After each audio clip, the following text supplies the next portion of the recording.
Hello again and welcome to the Louise YouTube channel. I've been asked in the comments section below about the glues, and I have done a glue video. It's called What Glues Do I Use? And that does talk about the attributes of the glues and why you would use them in what situations, because that's what's so paramount to my practice and to the things that I've been trying to think about and show you, because it's so important to think how it's going to work, how it dries, what sort of reaction the glues are going to have with the paints that you're expecting it to be used with afterwards. And I'm going to talk about glues a bit. For instance, in the Momigami there's a particular starch that is used traditionally. It's called Konyaki Starch. You mix it with water and you apply it to one side of a piece of mulberry paper, and you start from the middle and work to the outside. And this starch, when it's dries water resistant. It's non-soluble again afterwards, so it adds really particular attributes. And the Japanese have traditionally used these papers that they turn into this much stronger paper after it's been kneaded for clothes, for bookbinding, for umbrellas, lanterns and screens and interior walls as well.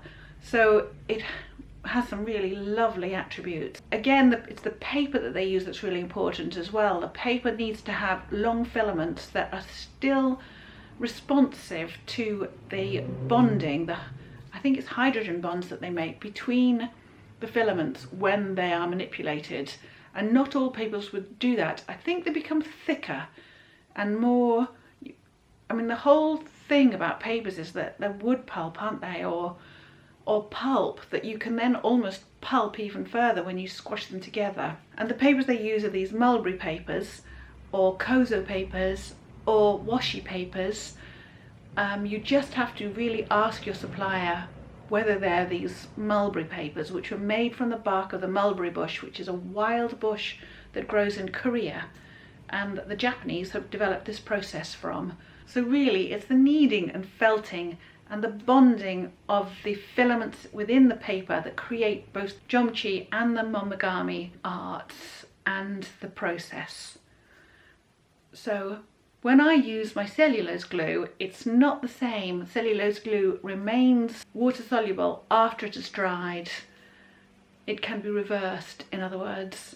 However, I've also looked at using the acrylic paints on the cartridge paper, because of course the acrylic paint dries to a non-soluble finish, which is also quite a hard, thick finish, which can then be manipulated again.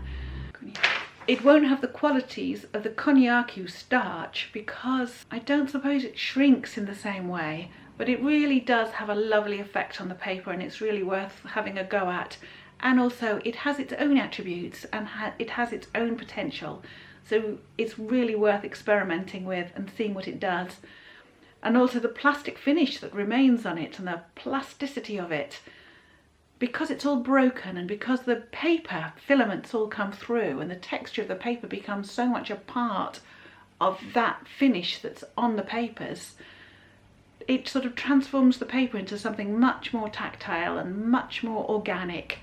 It is a really lovely substance. I think I've told you everything. And again, when I apply acrylic to my papers, I have only applied a thicker layer, the water resistant layer, to one side. The other side is a much thinner layer, leaving the paper more absorbent to water or oils or anything I wish to put in it. And the other thing I've said in another video is I don't usually use oils with my Momigami paper because I don't want that effect. I don't want the oils to affect the colours of the things I'm going to put on afterwards. I want the paper still to be very responsive to the paint. Like linseed oil actually forms a barrier to water, so it won't be quite so absorbent to the paint, and I want it to seep in and seep through the papers and go through the cracks. So that's a quick discussion about the glues and the process and why we're using these various attributes and why we're looking at it and, you know, really experimenting.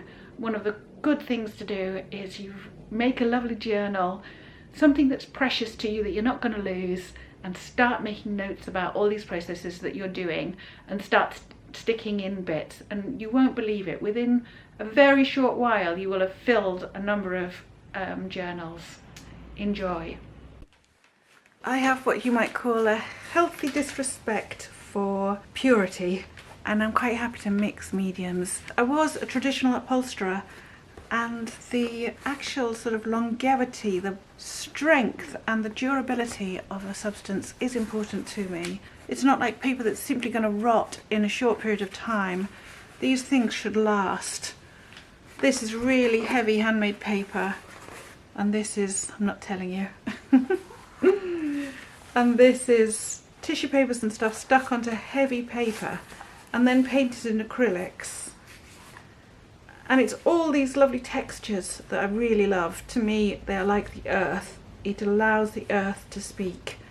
It talks to me of elements.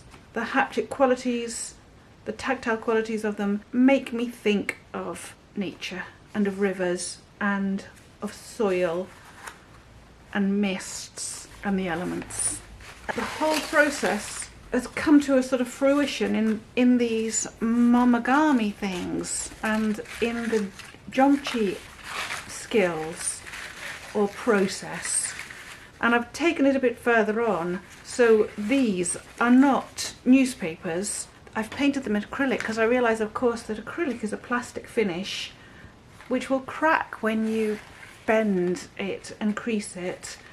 In fact, it's quite flexible. It's not as crackable, say, as the inks of a magazine, but nonetheless it has a lovely effect. And you can hear they turn into this lovely strong parchment type thing. And I love the way that the colour seeps through onto the other sides as well, so you get these beautiful, beautiful tones to them as the colours are blended into each other. I just want a bit more yellow on that, it's faded off.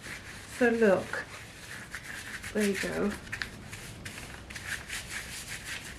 I'm not quite sure what I'm going to do with all this yet, but the whole process, all the materials and all this geometry and Momigami has really, really spurred me on to want to do more with it. This is a beautiful piece. It's unevenly painted. The black was more evenly painted. You can still see the brush strokes in it underneath, and there's areas of solid colour and areas where I've left the white underneath showing through. This side is less scrunched up and was left dry to scrunch it, and this side I wetted and scrunched it up, and this obviously you can see is far more marked. It doesn't half look lovely on the blue. And then of course what happens is it comes through so beautifully. Now in this case, this was one piece of paper painted in blue on one side and this lovely ochre yellow on the other. And if I start using this as collage and sticking it down, I lose one side, don't I? But I do really love the way these colours come through. So if I want to have this yellow with the blues coming through, I'm obviously going to have to paint both sides of the paper in order to get this effect, so that I can use this and stick this down. It's not strong enough to exist on its own, especially not once it's gone wet. I mean, it has a very lovely quality. It is pretty strong, but it's not strong enough, at least not for what I would want. These are two pieces of paper that I have scrunched up. This one I've added oil. You can see by the way it moves that it's not like paper anymore. It's just like a fabric. That was before I'd added the oil, and before I'd thought about how I actually rolled it up and how I manipulate it. So there's parts of it that are just beautiful. And that one was one I did in a previous video. Again, it was very dry when I scrunched it up and didn't have much paint on it. But the two together are just stunning. They make the most beautiful colours and the most lovely effect. And I reckon I could turn this into a garment that I could wear. I should wear one for a private view. So there's that one. And then there's this one, which is just acrylic. This has got no oil on it. And it's just heavy cartridge paper. and it's complete, the manipulation of it has completely transformed it. It's turned into something like leather. And I reckon if I went on doing that, it would get even more heavy duty type thing. So that's got quite a lot of acrylic, a thick acrylic on one side, and then a light coloured, a greeny grey coloured, thick acrylic on the other. And it's hardly cracked at all. The surface is hardly cracked at all through to the paper. But the plasticity of the acrylics is holding everything together really well. What I also wanted to demonstrate is the way you would fold the paper, because there's times when you don't mind that it rips and tears, and there's times when you want it to be a single sheet. So there are sort of techniques that you can use. I think the thing is not to put too much liquid on it, not to put too much water, which obviously breaks down the filaments. This is just a cartridge paper which I've painted in acrylic, and in fact it's got quite a reasonably thick coat on both sides, but this seems to really be resilient. And of course what you're doing is you're breaking holes within this, so we'll see what happens with this.